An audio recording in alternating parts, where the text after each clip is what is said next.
I'll be remembered, but will you? Bill McDonald's the baddest I would turn to. CEO with the shit that's a dope motherfucker. He'll always win, there's no going under. The top of the crown resting on his head. The beast is alive, he'll never be dead. If he dreamt before, bring it back to life. Push harder for it, let us survive. Show courage and strength, it's okay to be scared, but don't let it stop you, always stay prepared. Bill Showman School, they're just not beginning. Winners fucking win, losers talk about winning. Welcome to the Bearded Beast Show. My name is Bill, and I am the Bearded Beast. Special episode today with my friend Mike Goertz. What's going on, Mike? No, just finishing work for the day, man. You got a good, safe place there? You pulled over? You're okay? Oh, you betcha. Yeah, nice roadside turnout. All right, cool. All right, Mike, can you give my listeners just a little bit of history about yourself? You're married, you have kids. What do you like to do? Yeah, I'm married from a blind date setup. Wow. Kind of worked out. We've been together, married 18 years now. 2 kids.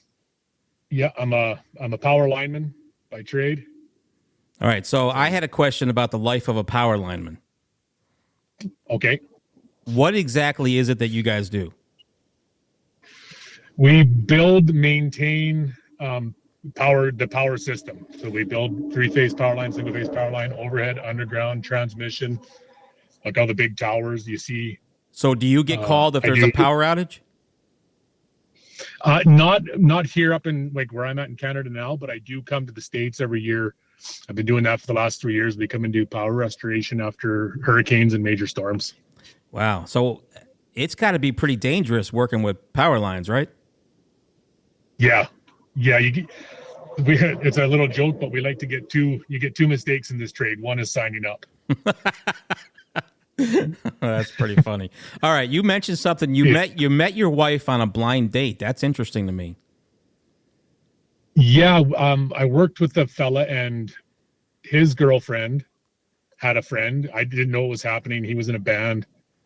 I went to see his band play after he hounded me for hours and hours. And I got there and I saw this hot blonde sitting beside his girlfriend. And I kind of realized maybe I was getting set up, and yeah, like 20 years together now, married for 18. Wow, that's awesome. That's a good story. Yeah, it worked out. All right, so the life of a power lineman, you're away all week, right? Yeah, 21 on, 7 off right now. Oh, wow. We're slowly trying to convert. We're trying to convert to 14 on and 7 off right now just to get a little better, more home life. Wow, so you're even working on Saturdays and Sundays. You betcha. I worked all weekend. Wow. Well, good for you.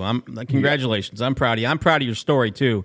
And I can't wait to get into the story. So let's get right into it. I got some questions for you. I'm looking at your bio. Okay.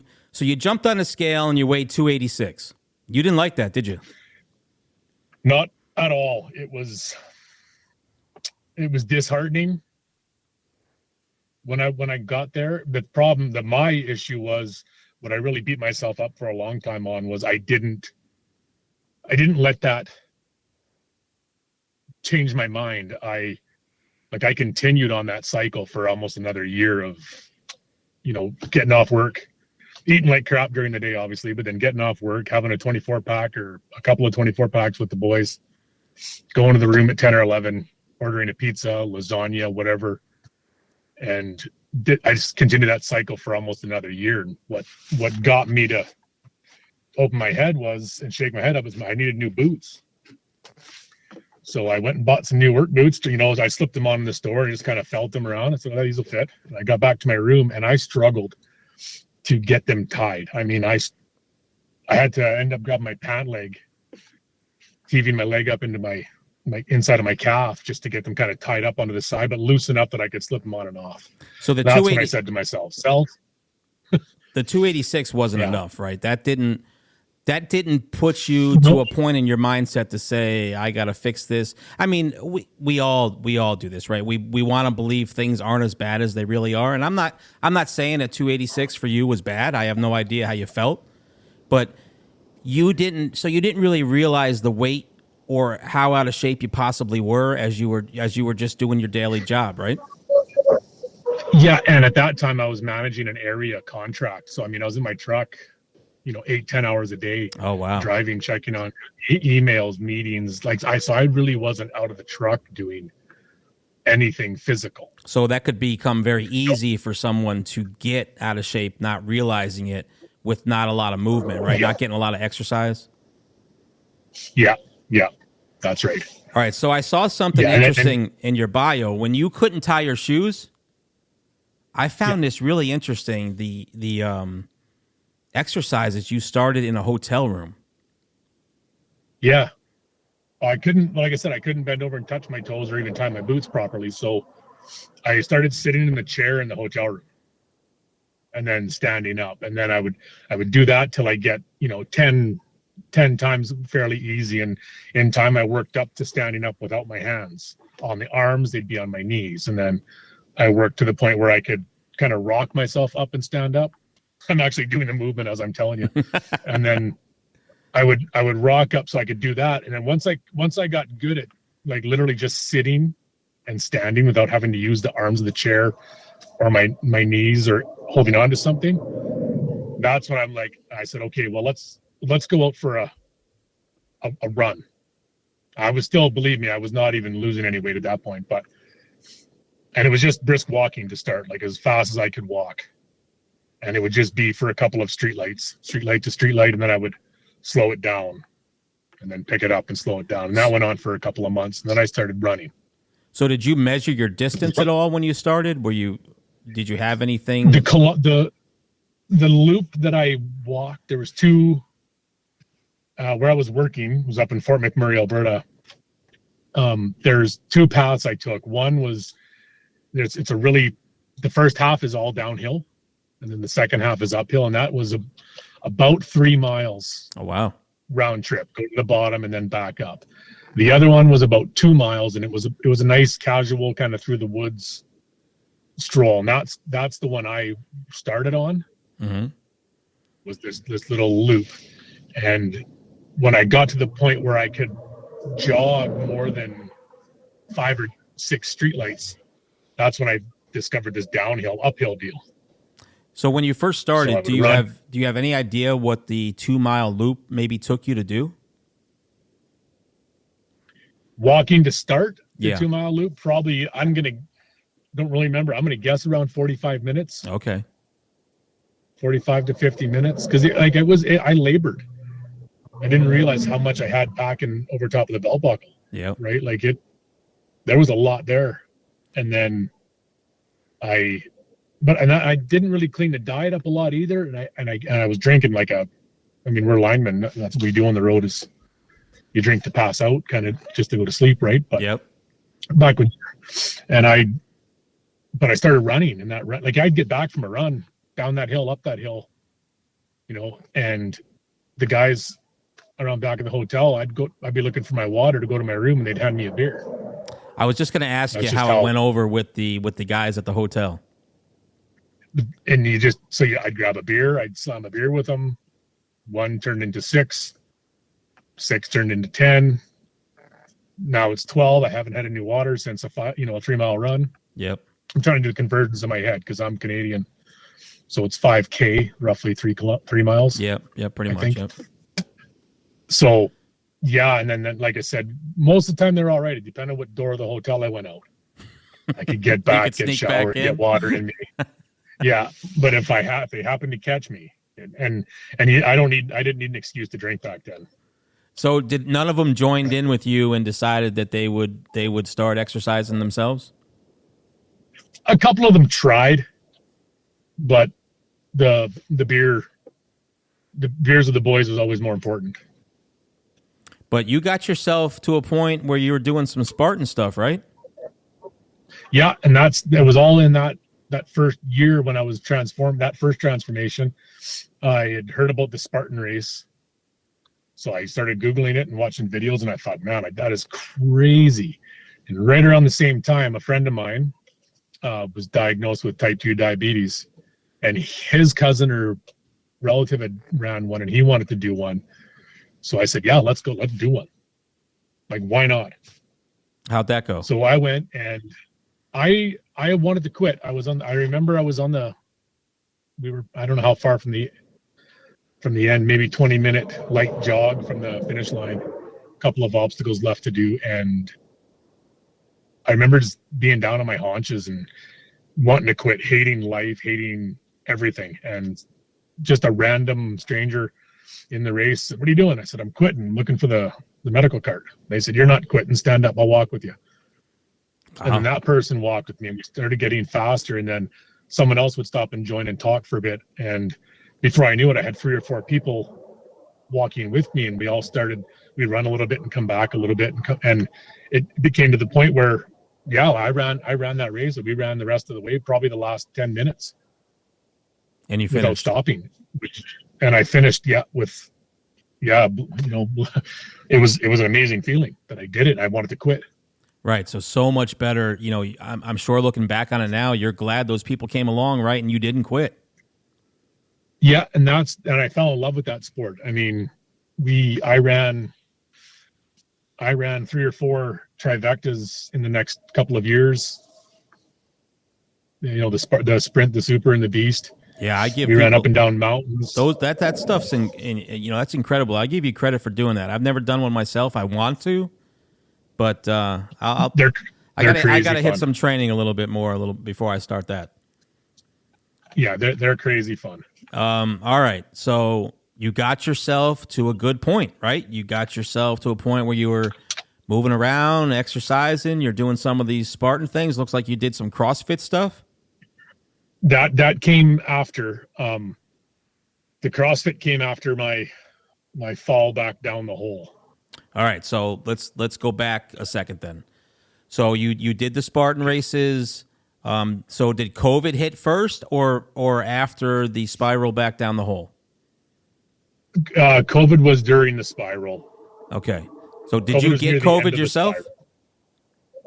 Well, when it first kind of became a thing, I was actually at work, and I just got like a dream job working at home, 5 days on, weekends off for a small utility. And I got really, really sick. I didn't meet any criteria to get tested at the time. Tests were limited, all that stuff. I mean, but I was out for a good 7 days. I don't remember a lot of it, just coughing, hacking, sleeping. And then they wouldn't let me go back to work after without doctor's notes. And every time I went to the doctor, they'd set me at home for another 10 days because of the chest pain that I was still suffering from. Like it was, coughing up. And, that's a lot of work, all that coughing. You walk into the bathroom and back and you're gassed, right? So oh yeah, I say I had it, not actually diagnosed with it because I didn't meet criteria. Well, it sounds to me like you had it. I had it. Sounds like you had some pretty similar stuff to what I had. So I would assume that's probably so. All right, so you got sick. At some point here, it says in your bio that you got laid off. Yeah, so that was during the COVID thing. So my downward spiral had kind of started in about 2016. We got laid off from work. The economy kind of crashed here in Alberta, where I live. Couldn't buy a job, and like I said, I finally got this dream, being at home, and then that ended. So that job, was that the job you got laid off from? Yeah, that was the one, because I was off for the initially 2 weeks for COVID, and then I was sent home for an additional 14 days and an additional 10 days. Wow. And because I was the newest person hired and the work wasn't really picking up due to COVID, I guess last one in, first one out. Yeah. When it gets real. So that's when the layoff happened. And man, I tell you, I couldn't buy a job. Wow. So, and even doing something else other than what your trade is, could you get any job? Yeah. No, I even applied because I got here, we have different class licenses, and they're different than in the US or even different provinces in Canada, but it's a class 3. So a tandem, any dump truck or garbage trucks, air brakes, all that, I can drive all that stuff. I applied for all of that stuff. I talked to people and I just couldn't get anything. And when I would talk to power line people in my trade, a few of them that I do know and we talked to, they weren't looking for anybody with my level of experience. And I couldn't dumb my resume down enough to even get a call. Wow. All right. So you're suffering some serious shit now then, right? You can't find a job. You know, you're laid off. You can't buy a job, like you said. So is this where the downward spiral began again? It's where it got worse. This is where it got way worse. It started on the initial layoff, but around there, and then it just got worse and worse. Still married, right? Yep. Still married. So how's the relationship going at this time? You wouldn't know any different. Nothing was different. It was frustrating just because I was home a lot. Yeah. And I was getting upset and angry. I couldn't work, couldn't find a job. And I went everywhere. I went, and I did get one side gig for a week, and it was cutting grooves in cattle barn floors so the cows don't slip. Wow. And I ended up getting, because of the dust it's all water, and the dust from the concrete, ended up getting a chemical burn all over both hands. Wow. It was crazy, but I mean, I was going to keep going. And then that was the end of that week. The guy didn't need any more help. Geez, so you found something, and then all of a sudden it only lasted for a week. Yeah, and he wasn't sure if it was going to be lots. He said he had lots of work coming, but it is what it is.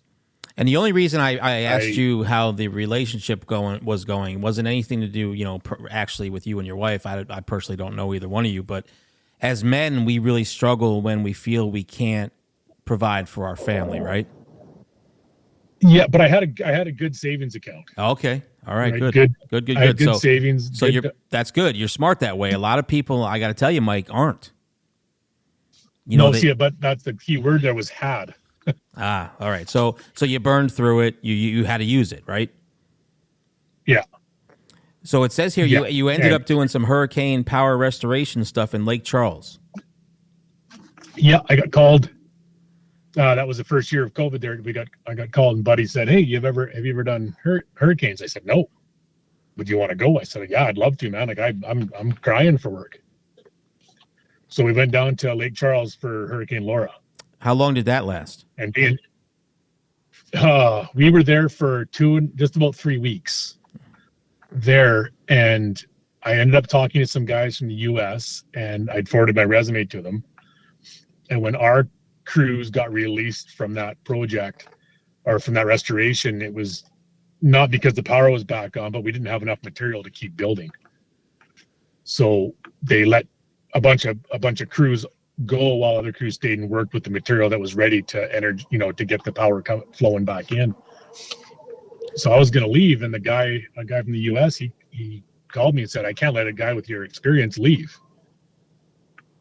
I said, "Well, what do you mean?" And he said, "Well, I can't. Like, do you want to stay and work for me?" So we worked stuff out. I didn't know anything about working in the States or how that was going to work. Well, wouldn't you know it? A few days after I got released, Hurricane Sally hit. Okay. Yep. So I went on Hurricane Sally with that guy. Then we did Hurricane Delta. We were in Baton Rouge for Delta when that hit. And then Hurricane Zeta, and then Hurricane Ada. It was a horrible year that year. It turned out I couldn't get the money from the U.S. up to Canada. Oh my God!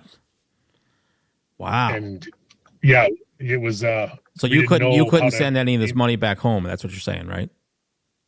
I couldn't even get paid legally in the States. Oh my God!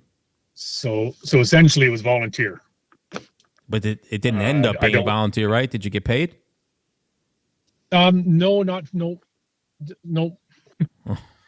Oh. No, it's one of those things, and I didn't want to, I was offered to get paid, but I was paid for when I initially worked. There was a couple that I didn't get paid for, and I didn't want to create, because my goal eventually I want to move to the States or free flow back and forth. Right. So you didn't want to recreate any issues where it could hinder you from that being able to happen.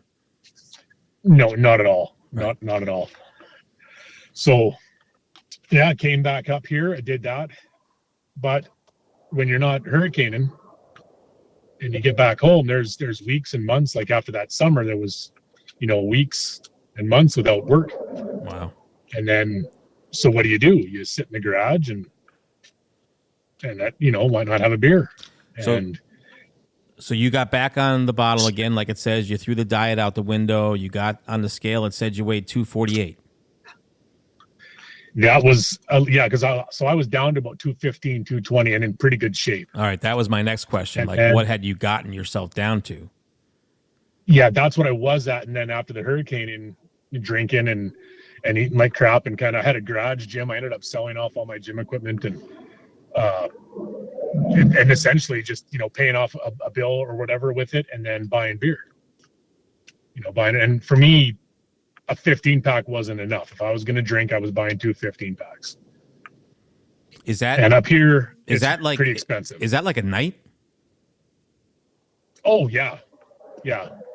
It always amazed me. And I've never been much of a drinker. I haven't really drank myself that much on occasion with some friends or something for some fun. But it always amazed me how much fluid, when I watch some people drink, how much they can intake, like in just a short period of time.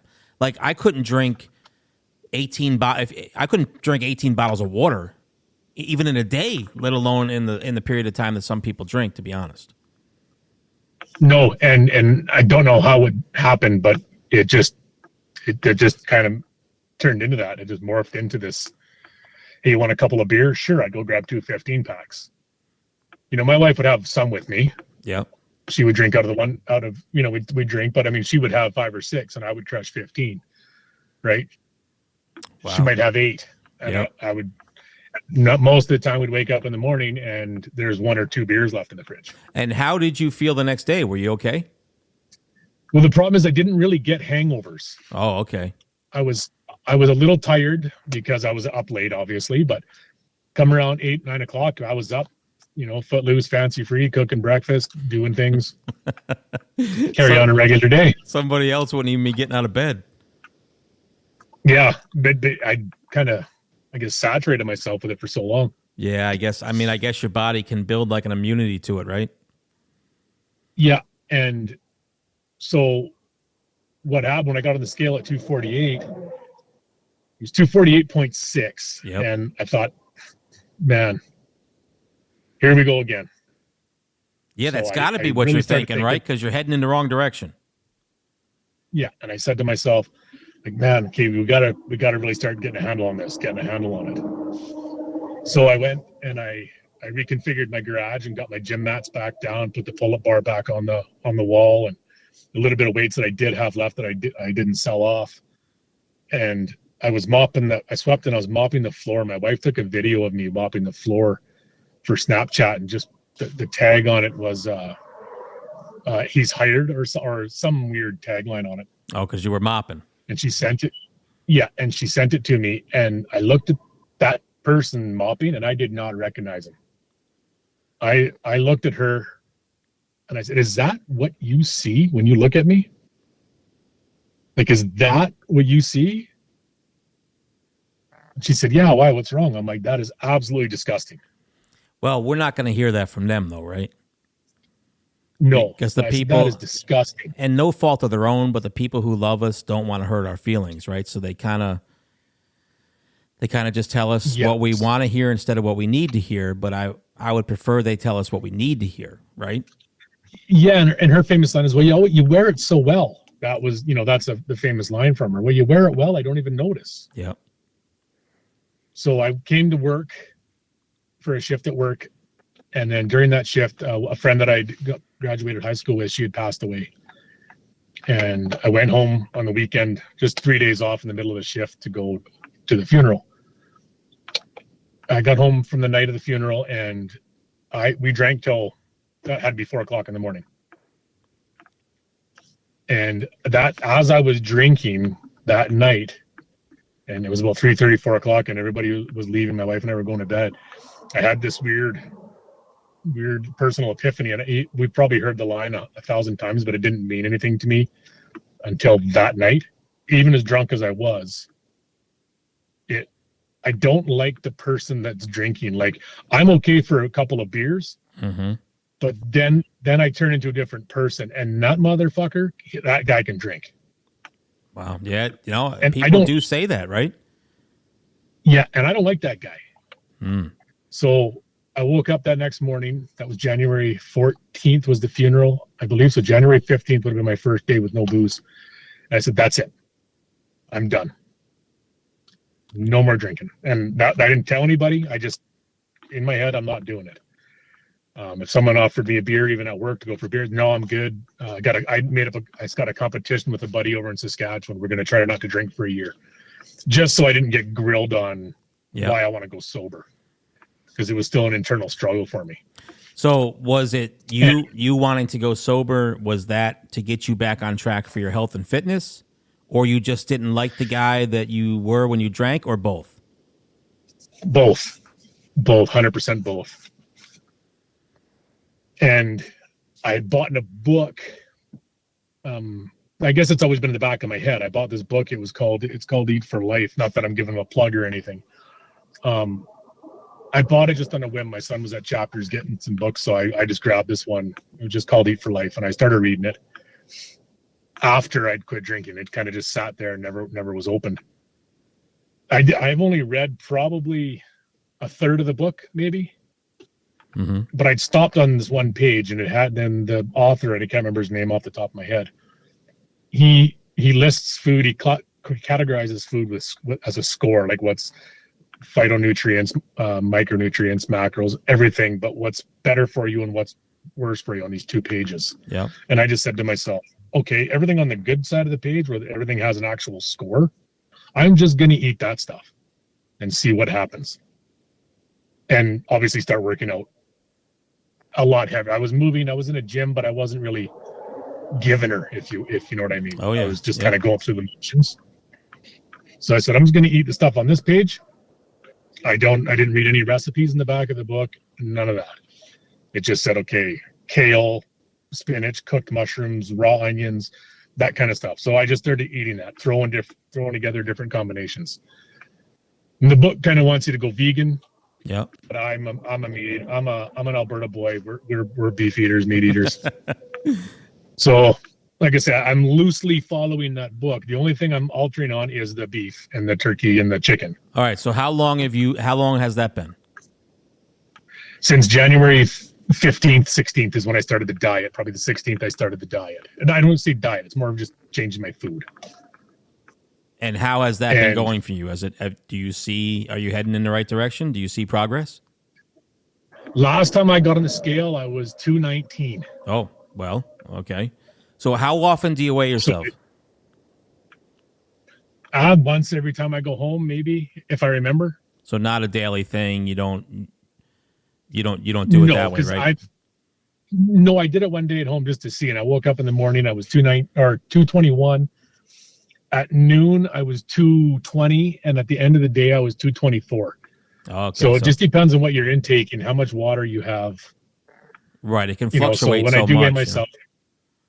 Yeah, so when I do weigh myself, when I go home, it's the first morning I wake up.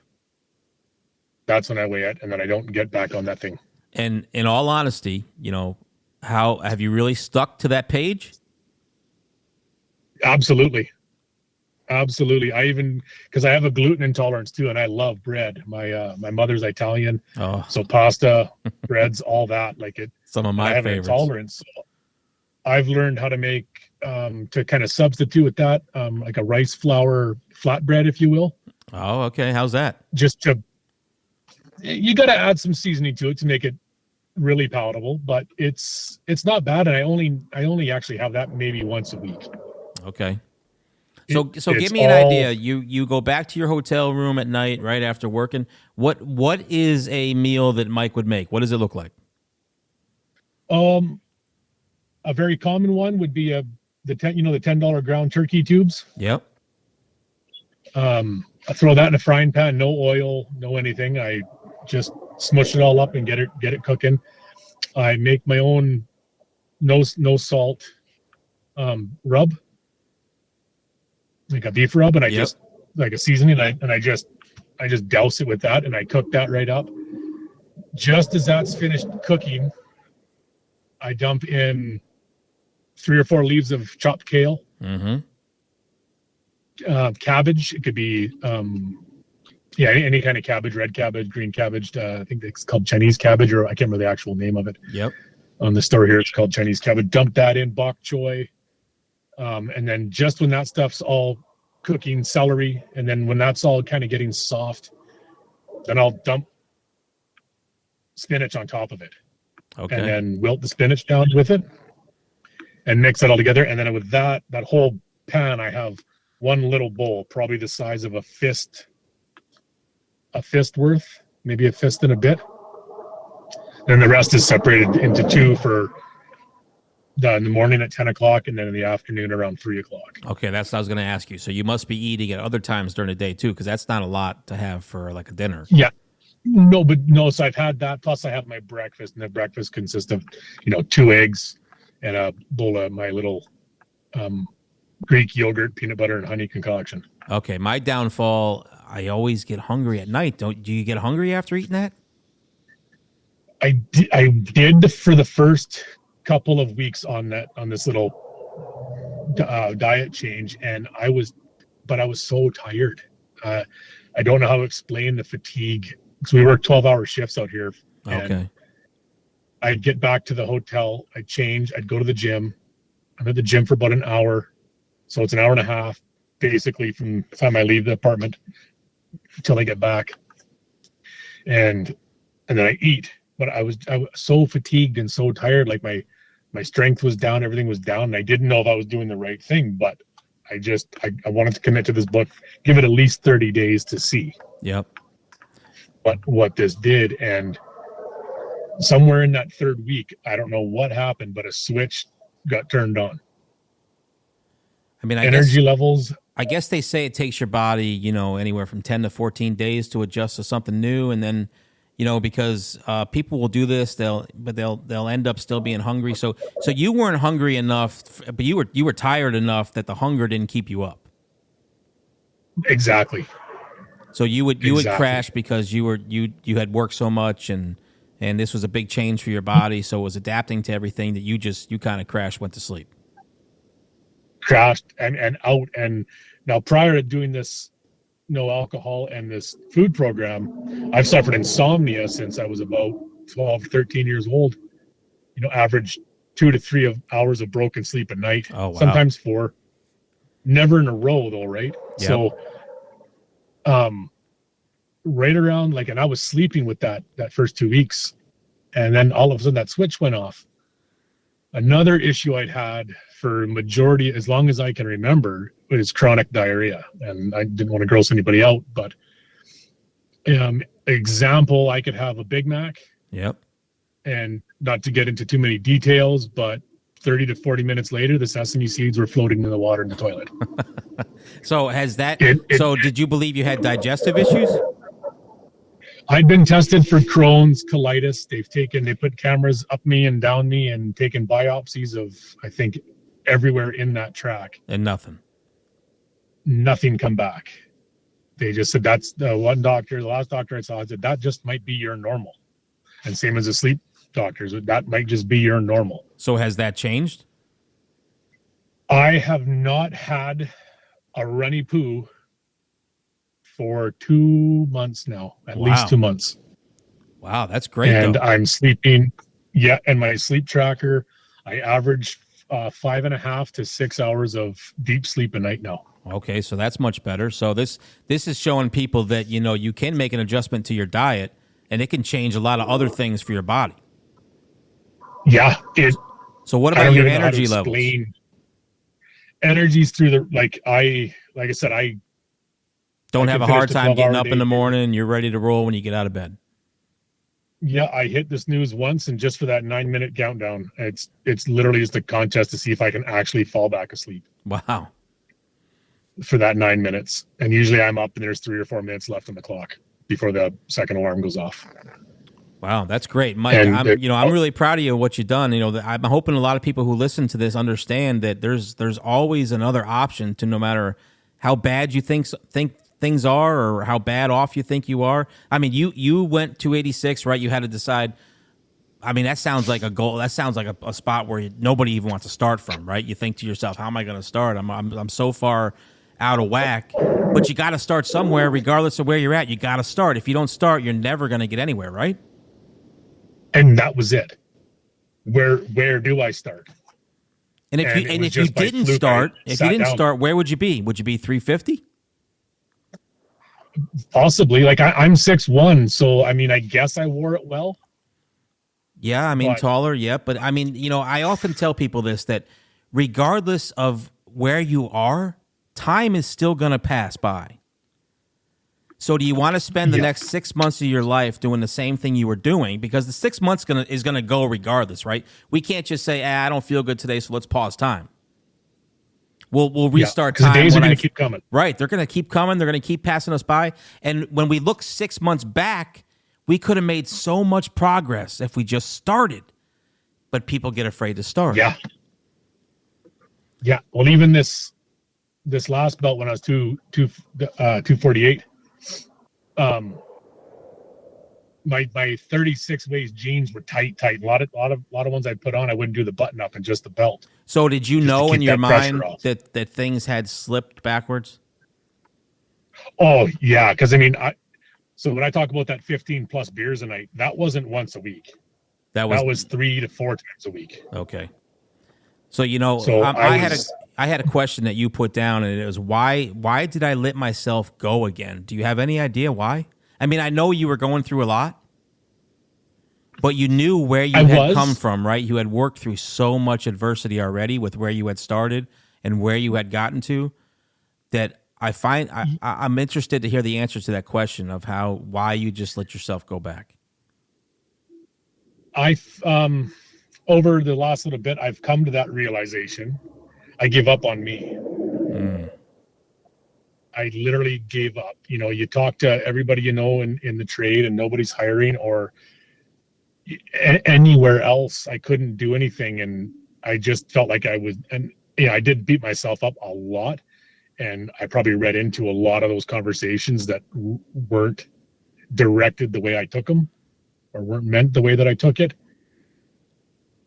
And I'd given up on me for sure, 100%. So why not just get hammered?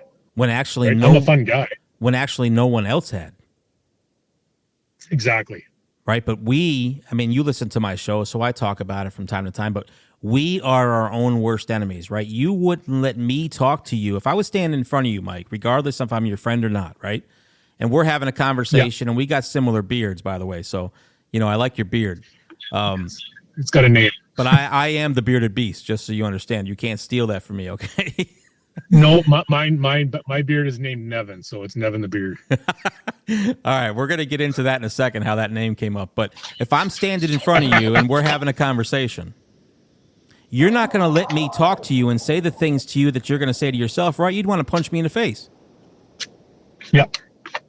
So many times we tell ourselves things that aren't true, that are not real, that we would not let someone else say to us, but we do it to ourselves. And why do we do it? Yeah, I don't understand. And it's just the self-negative talk is debilitating. It's the number one killer of the hopes and dreams of so many people. Yeah, your dream ain't going to chase you back. No. Right? And it's not. And I heard that in a song a little while ago, and it really resonated during this whole transformation of me. Is the dream isn't going to chase you back. You can wish and hope all you want. Yeah, but unless you start chasing. Yeah, it's not going to chase you back. And regardless of what happens, we're all going to face adversity right through every single one of and we got to overcome so many obstacles if we want to get, because what's really worth doing that's not difficult? Everything worth doing is difficult. But everybody wants the easy path, right? The road less traveled, the easy way. I had a conversation with someone today that they said to me, Bill, if I handed you $10 million, would you take it? You want to know what my answer was? No. I wouldn't take it. And they're like, are you crazy? It'd be nice. And I'm like, why would I take it? Because I don't want anything that I didn't earn. And as foolish as that sounds to say, you know what, I wouldn't take $10 million. I would know in my mind that I didn't earn that. And I would have a hard time Yeah, with that. So anything that is worthwhile is not going to get handed to you. That money to me wouldn't even be worth spending because I wouldn't feel that it was mine. Anything that I purchased with it, I would not feel like I earned it. No, I hear you there. And I wish people could understand where I'm coming from because they do look at me as I'm crazy. But anything that I have accomplished in my life, I can promise you, Mike, was not handed to me. I've done the hard work. I've had to put in the time to get the things I have. People look at me and say, wow, nice house, nice car, you drive a Porsche. You know what? At the end of the day, none of that really matters, right? Those are just material items that we enjoy the fruits of our labor. But you can't take the money with you. You can't take it with you. You're right. I mean, the suits they bury you in, they don't have pockets, right? That's right. All right. So you got yourself back on track. I had a question for you, and I wanted to know, what is it that you're doing, and how do you know in your mind that you're not going to fall back in and repeat the past? It feels different. If they came to you tomorrow and said, Mike, I'm sorry, we no longer need you, we're going to need to lay you off. Okay. Would your immediate response be to turn back to the bottle? No, not just because I know where it's gotten me. Nothing good ever really come from getting hammered. Typically you got less money in your bank account. You don't feel as good. As it got later in the drinking, if I was going to drink, I knew the next day at least half of it was going to be a write-off of just chilling out doing nothing. Yep. So time it's a waste of a day. Right. Again, time is being wasted. The days are going to keep coming. Your opportunity to progress forward and move forward and find something else, you're limiting by having to use half your day just recovering from a night of partying. Yeah, and just because you're so tired and just don't want to do anything, and it's literally just tiredness. I mean, I've never gotten upset stomach or vomited heavily the next day, from hangovers and stuff like that. So, or the headache, I didn't have any of that. So that part of drinking, I didn't experience. I mean, occasionally it happened. And I remember when it happened, I'm like, man, if this happened all the time, I would never drink. Like, how do people that get full hangovers, keep drinking? Right. That would never have happened. Right. I mean, I don't understand sometimes how they can even function, but I've really enjoyed listening to your story and having this conversation with you. And I have one more question for you before we end the show. Actually, two questions for you. I'd like to have you back on to talk about your progress and, what you have going on and, keep people informed of how you're doing. But my last question for you, sure. What goals are you trying to achieve right now that you haven't? Have you set goals for yourself? Do you have an ultimate dream that you're trying to reach? Fitness or in life? Let's go with, can you give me one from each? Yeah. So fitness level, I always called it Operation See My PP before, when I PP. That's great. When I first started doing this, it was Operation See My PP when I PP. That operation is well underway. So the goal would be to the point where, like I say, I'm going to say 220, 219, 220. I'm going to guess right now. I haven't been on a scale for a few weeks. To get down to about 215 so the belt buckle doesn't drive into the underside of that belly on the front. Okay. That's the short-term kind of fitness goal right now. In life, I'm working on trying to get a business started in the U.S. I had one, I thought, going. Long story there. I brought on the wrong business partner. We'll put it that way. Okay, that happens. The wrong person to help me. So that was another great learning experience. As much as it upset some people in my life when I talk about it, to me it was, hey, you're never going to know unless you roll the dice. That's true. So I rolled the dice, right? Craps, carry on. I'm stuck in the mud right now in that aspect, but I'm going to just keep on running until I can get out of it. How old are you? And I want to come down there, and I'm 47. All right, so you still got plenty of time, right? I mean, we don't have all the time in the world, but you still got time. Yeah, well, I mean, that's again something I want to do, is get that started so I can come down freely and do these hurricanes and storm restoration as much as we can. There's no greater feeling, I don't think, if any, you know, any other power lineman, when you're down in Ponchatoula, Louisiana, in the middle of nowhere, and all you see is trees, and we've built power line for a week and a half, and we're sleeping in churches or detail shop, you know, with blow up mattresses or wherever they can house us, and we throw that switch in and that power goes on. Those cheers that come from the woods, and the people that come out to the road and block us and hand us and give us whatever they have that isn't rotted, right? Like it could be a bottle of water or a can of Coke or something. They'll give you anything. Just they that feeling. The money's great, but that feeling surpasses everything I've experienced in 27 years of building. Yeah, I can't even imagine. So I truly do appreciate what it is that you do. I mean, I can't imagine even being in some of those situations to see the devastation that has happened.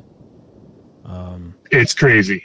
I would actually, I'll gladly forward you some pictures. Yeah. I mean, that we've taken from some of those areas. You know, you just don't, when you're not in that situation, you know, sometimes you lack an appreciation for some of that stuff, and even an understanding of what it is that maybe a power lineman does. But I mean, I know when I don't have power, I'm not a happy guy.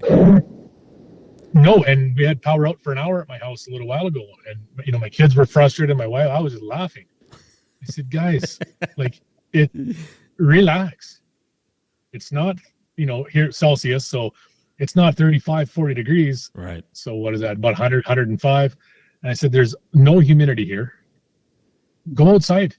Right. Let's go do something. Right. We don't get to be in. It's only a couple of hours. It's not just a switch we flip on. Right. And that can be another conversation for our next podcast, but we've lost the going outside, and, you know, we've become so reliant on technology. As great as it is, it has hurt us in a lot of other ways that I would definitely love to have a conversation with you about that the next time. But hey, real quick before we end the show, I mentioned how you were gonna explain to me the name of your beard. So what happened? How did we get that name? Well, long ago, I was working on this crew, and there was an apprentice, and he was a bit of a wild card. You never knew what he was going to do.